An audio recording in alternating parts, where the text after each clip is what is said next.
সমস্যাৰ কাৰণে মানুহে কাম নকৰে আৰু কাম নকৰাৰ কাৰণে সমস্যাটো সমস্যা হৈ থাকিব। আমাৰ অসমীয়া মানুহখিনি বিশেষকৈ এনেকুৱা হয় বুলি মই ভাবোঁ, যিটো ক্ষণস্থায়ী বস্তু সেইটোক বেছি গুৰুত্ব দিওঁ আৰু যিটো পাৰ্মানেণ্ট বস্তু, যিটো স্থায়ী বস্তু সেইটো গুৰুত্ব দিয়াটো আমাক মানে আমি সদায় চিঞৰি আছোঁ বিশ্ব দৰবাৰলৈ আমি বিহুক নিব লাগে, মানে গোটেই পৃথিৱীৰ আগত চিনাকি কৰি দিব লাগে বিহুক।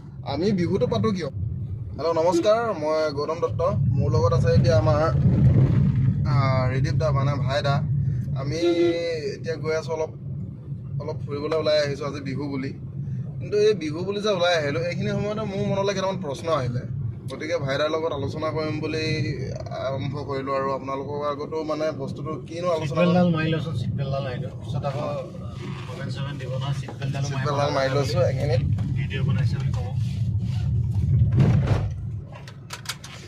চিটবেল্ট মাৰি ল'লোঁ। মানে কথাটো হ'ল কি, আমি সদায় চিঞৰি আছোঁ বিশ্ব দৰবাৰলৈ আমি বিহুক নিব লাগে, মানে গোটেই পৃথিৱীৰ আগত চিনাকি কৰি দিব লাগে বিহুক। কিন্তু প্ৰথম কথা হ'ল বিহুটো আমাৰ খেতি বাতিৰ লগত জড়িত বস্তু। কিন্তু আমি আজি খেতি বাতি বাদ দিছোঁ। এইখনত পথাৰ চাওক, আপোনালোকে ধৰিব পাৰিছে নাই নাজানো। ইয়াত এতিয়া মাত্ৰ চৰণীয়া পথাৰ হৈ আছে, গৰু আছে। আপোনালোকে হয়তো বাহিৰলৈ পোহৰৰ কাৰণে ধৰিব পৰা নাই। অকল গৰু চৰিছে, তাৰ বাদে কোনো খেতি বাতি নাই। প্ৰথম কথা, আমি বিহু পাতোঁ আমাৰ যাতে আমাৰ মানে কি কালচাৰ, আমাৰ মেইন কালচাৰটো কি খেতি বাতি আমাৰ কালচাৰ নহয় জানো? কাল্টিভেশ্যনটোৱে আমাৰ ধৰক জীৱিকা, প্ৰথম জীৱিকা। এই খেতি বাতি যে আমি মানে কৃষিভিত্তিক উৎসৱ, কিন্তু আমি খেতি বাদ দিলোঁ, কিন্তু বিহুটো আমি আগুৱাই নিব বিচাৰোঁ। আমি যেতিয়া বহাগ মাহ আহে, যেতিয়া আপোনাৰ মানে বহাগ আহে, তেতিয়া আমি গোটেই মাহটো ফূৰ্তি কৰিব লাগে, বিহু গাব লাগে, সিমানে আমি জানো। বাকী আমাৰ মানে কথা নাই। মাঘ বিহুত আমি খাব লাগে, আমি সিমানখিনিয়ে কৰি আছোঁ। কিন্তু তাৰ লগত আমি এই খেতি বাতি পাহৰি গৈছোঁ। আপুনি কি ক'ব? ভালদৰে কওক দুই এষাৰ। এতিয়া আমাৰ প্ৰথম কথা হ'ল আমি বিহু কি কাৰণে পাতোঁ। তো বিহু পাতিবৰ কাৰণে আমাৰ কোনো কাৰণ একচুৱেলি আমাক নালাগে, কিন্তু বৰ্তমান হৈ গ'ল কি কিছুমান কাৰণ আমাক বিহু পাতিবৰ কাৰণে বাধ্য কৰা হৈছে। উদাহৰণস্বৰূপে আপুনি চাওক, এতিয়া আমি বহাগ বিহুত আমি গৰু বিহু পাতোঁ। গৰু বিহুটো আমাৰ এতিয়া গৰু নাইকিয়া হৈ গ'ল, কিন্তু আমি বিহুটো কেনেকৈ পাতিম এতিয়া? আমাৰ গৰুক এতিয়া গা ধুৱাবৰ কাৰণে আমাৰ গৰু লগা হয়।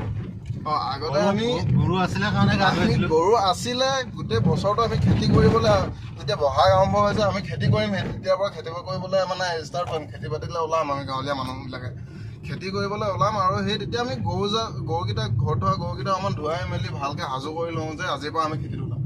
কিন্তু এতিয়া আমাৰ কি হৈছে, গৰু মানে আমি গৰু থকাৰ কাৰণে বিহু নাপাতো, বিহু পাতিবৰ কাৰণে আমাক গৰু লাগে। সেইটো তেনেকুৱা। তাৰপিছত তোমাৰ বিহুটো, হাত বিহুটো গৈতো 2দিন বা 3দিনীয়া বিহুৱে হ'লগৈ। মানুহে সময় নোপোৱা হ'ল, খেতি কৰিবলৈ আচলতে সময় নাইকিয়া হ'ল মানুহৰ। সময় কমাই দিয়ে কিছুমান যন্ত্ৰ উদ্ভাৱন হ'ল, ট্ৰেক্টৰ আহিলে। মোৰ মতেতো মানে কথাটো এনেকুৱা হ'ব লাগে, ৰোৱনীবিলাক নাইকিয়া হ'ল, ৰোৱনীবিলাকে মোবাইলতে ব্যস্ত থকা হ'ল। মোৰ মতে মানে বস্তুটো এনেকুৱা হ'ব লাগে দেই। বস্তুটো মানে কি, আমি সময়ৰ লগত গৈ কালচাৰটো ৰাখিব লাগে। একচুৱেলি কথাটো সেইটো হ'ব লাগে বুলি মই ভাবোঁ। সময়ৰ লগত আগবাঢ়ি গৈ কালচাৰটো আমি জীয়াই ৰাখিব লাগে, হয় নে নহয়? মানে আমি এতিয়া গৰু যে বিহু আহিছে, আমি গৰু ধুৱাবই লাগিব নোৱা কথা হ'ব নালাগে। হিচাপমতে গৰু থকাৰ কাৰণে আমি গৰু ধুৱাব লাগিছিলে। কিন্তু এতিয়া যেতিয়া গৰু নাই, আমাৰ কাগজ এখিলা গৰু বুলি লিখিলে ধুৱালেও চলি যাব। নহয়, মোৰ মতে সেইদিনাখনি আমি ট্ৰেক্টৰে যদি আমি খেতি কৰোঁ, ট্ৰেক্টৰখন সেইদিনাখনি ভালকৈ ছাৰ্ভিচিং কৰিব লাগে। কথাটো তেনেকুৱা হ'ব লাগিছিলে। ট্ৰেক্টৰখন সেইদিনাখনি, মানে যিদিনাখনি গৰু বিহু সেইদিনাখনি বুলি নহয়, ট্ৰেক্টৰখন সদায় ভালকৈ ৰাখিব লাগে। কিন্তু স্পেচিয়েলি যেনেকৈ মানে কি, আমি যেনেকৈ গৰুকেইটা আমি সেইদিনাখনি ভালকৈ মানে অলপ হেৰি কৰিছিলোঁ, সেইদিনাখন চিন্তা কৰিছিলোঁ, ভাল কিবা এটা কৰিছিলোঁ।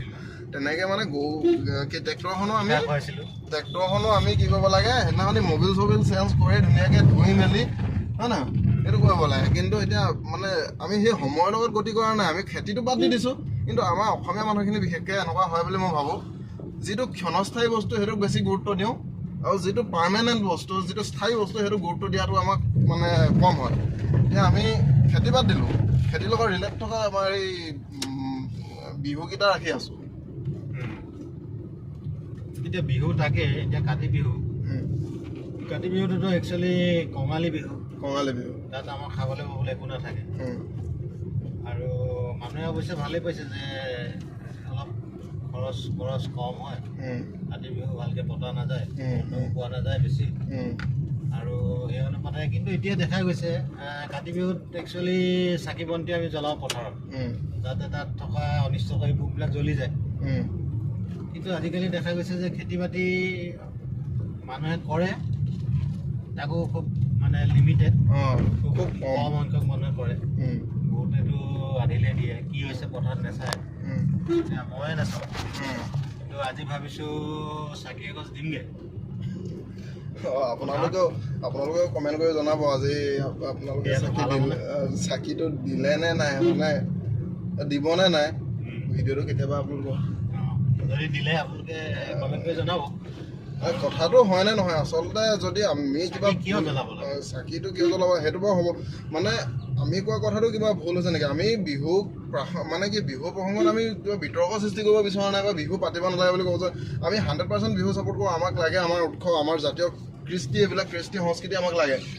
কিন্তু তাৰ সমান্তৰালকৈ আমি এই অকল চাকৰিৰ ওপৰত নিৰ্ভৰশীল নহয় বা চৰকাৰী সংস্থাপনৰ ওপৰত নিৰ্ভৰশীল নহয়, খেতি বাতিৰ আমি ধুনীয়াকৈ সংস্থাপিত হ'ব পাৰোঁ। মানে সেই কথাষাৰ মই চিন্তা কৰিছোঁ বা ক'ব বিচাৰিছোঁ।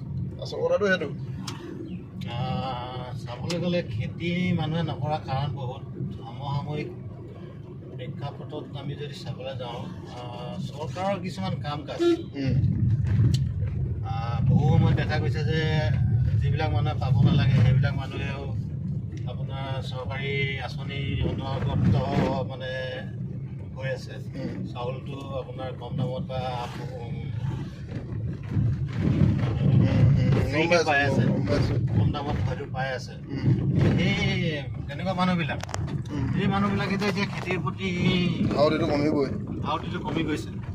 গতিকে সেই মানুহবিলাকক আমি কি কৰিম এতিয়া? তেওঁলোকেতো খেতিৰ প্ৰতি ধাউতি কমি গৈছে, কিন্তু হয়তো শুনিছোঁ আমি চৰকাৰে হয়তো তেনেকুৱা আঁচনি কিছুমান কৰ্তন কৰিব।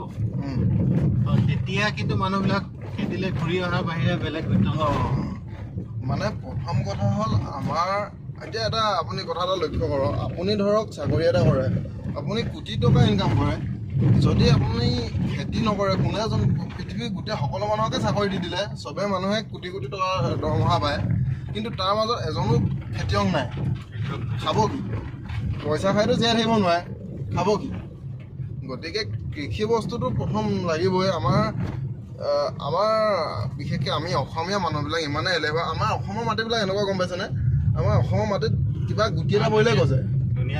এইফালে চাওক খেতি কৰিছে, আপোনালোকে ভালকৈ চাওক, এইডোখৰত খেতি কৰিছে, ইমান ধুনীয়া খেতি হৈছে, কিন্তু তথাপিও আপুনি চাব অকণমান আগত গৈ পিনি যদি দেখাওঁ পথাৰত খেতি নাই, নকৰে, মানে কৰিবলৈ এলাহ। আপুনি এইটো ক'ব নোৱাৰে যে খেতি বেয়া হোৱাৰ কাৰণে খেতি নকৰে, নহয়, সেইটো নহয়। কিন্তু একচুৱেলি সেইটো নহয়, আমাৰ মানুহবিলাকে কৰিবলৈ এলাহ। চৰকাৰে চাউল দিছে, মাহত দুবাৰকৈ চাউল পাইছে, খাব শুব। ক'বলৈ গ'লে মোৰে আছে প্ৰায় 6-7 বিঘা মাটি খেতি নকৰাকৈ পৰি আছে। কৰিম কেনেকৈ? মোৰ চাৰিওকাষৰ মাটিখিনি যদি পেলাই থৈছে, কোনেও খেতি নকৰে, তাত যদি মই অকলে কৰিবলৈও যাওঁ, টকা মই পাম, তাতকৈ বেছি খৰচ হ'ব।